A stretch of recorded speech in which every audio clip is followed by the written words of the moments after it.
এখন সকালবেলা 9:30 কি 10টার মতো বাজে। বোনের বাড়ি থেকে চলে যাচ্ছি মামার বাড়িতে। যেহেতু মামার ঘরের কাজটা করতে এসেছে সেটা তো কমপ্লিট করতে হবে। যাওয়ার সময় একদম মনটা খারাপ লাগছিল, মনে হচ্ছিল যেন না গেলেই ভালো হতো, কিন্তু যেতে তো হবেই, কারণ কাজ শেষ করে তারপর নিজের সংসারেও ফিরতে হবে। আর এখানে বোনের বর একটু শরীরটা অসুস্থ হয়েছে, তো শুয়ে আছে। তো এর প্রতি একটা মায়া জন্মেছে। পাশের বাড়ির একটা বাচ্চা 2-3 দিন থেকে দেখছি, আর ভীষণ মিশুকে। বাচ্চাটা কিন্তু সচরাচর কারো কাছে যেতে চায় না, কিন্তু ও সবার কাছেই যায়, ভালো লাগে ভীষণ। তো যাই হোক, এখন সবার থেকে বিদায় নিচ্ছি। সামনেই আমার মামাবাড়ি আর বোনের বাড়ি, খুব বেশি দূরত্ব না, 1 কিলোমিটারের মতো হবে। তো যাচ্ছি, আবার যেদিন বাড়ি চলে যাব সেদিন দেখা করে যাব। তো এই তো রাস্তায় চলে এলাম, গাড়ির মধ্যে এখন সব জামা কাপড়গুলো ভরছি। আর বোন ভাগ্নি এখানে দাঁড়িয়ে আছে, বড় ভাগ্নি স্কুলে গেছে। মানুষের জীবনটা এরকমই, সব হচ্ছে মায়া। যখন আসলাম, থাকলাম, বেশ ভালো লাগছিল, যাওয়ার সময় এখন মন কেমন করছে। তো যাই হোক, রাস্তায় দাঁড়িয়ে কিছুক্ষণ গল্প করলাম, তারপর এখন রওনা দিয়ে দিচ্ছি। যাব আবার আমরা এখন একটু ব্যাংকে গিয়ে একটু কাজ আছে, কাজ সেরে মামাবাড়ি ফিরবো। তো এই তো, আগে যখন কলেজ যেতাম ঠিক এই জায়গাটা থেকে আমি বাস ধরতাম, আবার এখানেই নামতাম, মানে ও পাশ আর এ পাশ, যেহেতু এটা 4 লেন। যত ভালো জায়গাতেই যাই না কেন, যত দেশ বিদেশ ভ্রমণ করি না কেন, নিজের জন্মভূমির প্রতি মায়াটাই অন্যরকম। আমার ক্ষেত্রেও ঠিক তাই, এখানে আসলে মনে হয় মনটা শান্তি হয়ে যায়। যদিও আগের মতো কিছুই নেই, যখন আমি ছিলাম, মানে আমার বিয়ের আগে, তখন একটু অন্যরকম ছিল। এখন অনেক বিল্ডিং তৈরি হয়েছে নতুন নতুন। অনেক দিন পরে এলে চিনতেও একটু অসুবিধা হয় কোনটা কার বাড়ি, যেহেতু আমি প্রথমবার এসেছি একদম 8 বছর পর, টানা 8 বছর পর বাড়ি এসেছি, তাহলে বুঝতেই পারো কতটা পরিবর্তন হয়েছে। তো এখন যেহেতু 2 মাস 3 মাস পর পর আসি, এখন আর সেরকম কিছু মনে হয় না, এখন নিজের মতোই হয়ে গেছে। তো মামা বাড়ি চলে এলাম, এসে এখন দেখি রাজমিস্ত্রি কাজ করছে। এখন আবার এদের প্ল্যান চেঞ্জ হয়েছে, এখন শোনা যাচ্ছে যে বারান্দার টিন লাগানো যাবে না, শুধু স্ট্রাকচারটা করে আমাদের বাড়ি ফিরতে হবে, আর নয়তো 5-6 দিন অপেক্ষা করতে হবে। তো সেটা তো কোনোভাবেই সম্ভব না, ছেলের টিউশন স্কুল বন্ধ করে এসেছি, আমার ডক্টরও দেখানো হয়ে গেছে, তাই ফিরে যাব এখন। ওই কাল যাব আর কি বাড়িতে, আর 15 দিন পরে আবার আসব। এটা যেহেতু টিনের ঘর, তো বারান্দার যে সিঁড়ির সামনে আবার ছাদ দেওয়ার ইচ্ছে আছে, মানে শুধু সিঁড়িটুকু।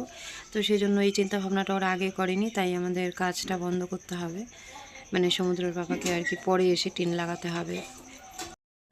জানালা দিয়ে উকি দিয়ে দেখছিলাম মামির ফুল বাগানটা দেখতে কেমন লাগে। এমনি তো বাইরে থেকে সব সময় দেখি, কিন্তু মামি যখন জানালা দিয়ে দেখবে তখন কেমন লাগবে সেটা আমি আগে থেকে দেখে উপভোগ করছিলাম। তো এখানে তেমন কোনো ফুলের গাছ নেই, কিন্তু যা আছে ভালোই লাগে। ফুলগুলো যখন ফোটে বেশিরভাগ আছে গাঁদা ফুল, তারপরে অপরাজিতা, তারপর আছে পর্তুলিকা, বিভিন্ন ধরনের ফুল গাছ আছে। তো যাই, এখন খাওয়া দাওয়া করে নিই। আর ওখান থেকে তো খেয়ে এসেছি, এটা হচ্ছে দুপুরের খাবার।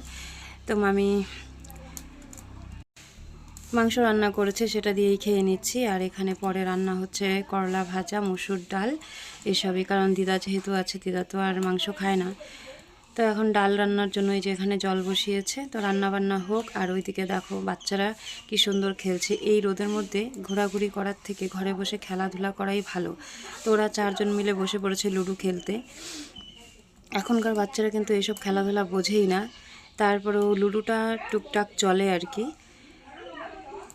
খাওয়া দাওয়া শেষ করে একটুখানি রেস্ট নিয়ে তারপর সমুদ্রের পাপা উঠছে এখন ওই যে টিনের টিন যেখানে লাগাবে সেখানে আর কি, লোহার পাইপ দিয়ে স্ট্রাকচারটা তৈরি করার জন্য। তো এই রোদের মধ্যে আমরা এমনিতেই থাকতে পারি না, তার উপর ও আগুন নিয়ে এসব কাজ করছে, মানে ওয়েল্ডিং করছে আর কি।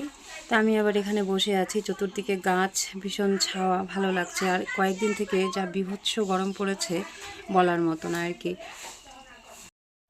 দুপুরবেলা ভাই এসেছিল, ভাই এসে আবার কয়েকটা আনারস দিয়ে গেল, এর আগেও একদিন দিয়েছিল, ওগুলো খেয়ে নিয়েছি, দেখানো হয়নি। তো আজকে আবার বেশ পাকা পাকা সুন্দর রং ধরা 3টে আনারস দিয়ে গেছে। তো এগুলো একটু পরে কেটে তারপর লবণ লঙ্কা দিয়ে মাখা করব। তো এই যে দেখো কেটে নিয়েছি। আনারসগুলো ভেতরে খুব একটা বেশি ভালো ছিল না, হয়তো রোদের জন্য ভেতরে জ্বলে গেছে। তো কেটে নিয়েছি। এই যে লঙ্কা, একটাই লঙ্কা দেব, আমি তো এমনি লঙ্কা লবণ দিয়ে খাই না, আমার কাছে এমনিই খেতে ভালো লাগে। মামি অনলাইন থেকে এই যে পদ্মের বীজ অর্ডার করেছিল, তো দেখো এটা জলেই হয়, এটা কাদার প্রয়োজন নেই, বেশ সুন্দর কিন্তু গাছ হয়েছে। আনারস খেলাম, তারপর আনারসের এই যে খোসাগুলো এখন মামি ছাগলদেরকে খাওয়াচ্ছে, ওদেরকে মুখে তুলে তুলে খাওয়াচ্ছে। তো এরা ভীষণই শিকারী, মামিকে ভীষণ চেনে। তাহলে চলো ভিডিওটাও আজকে এখানেই শেষ করছি।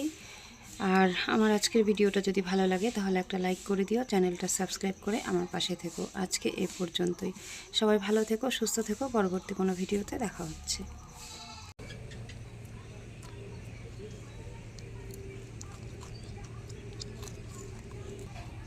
ফলগুলো খাইলাম, খাইতে দেবো।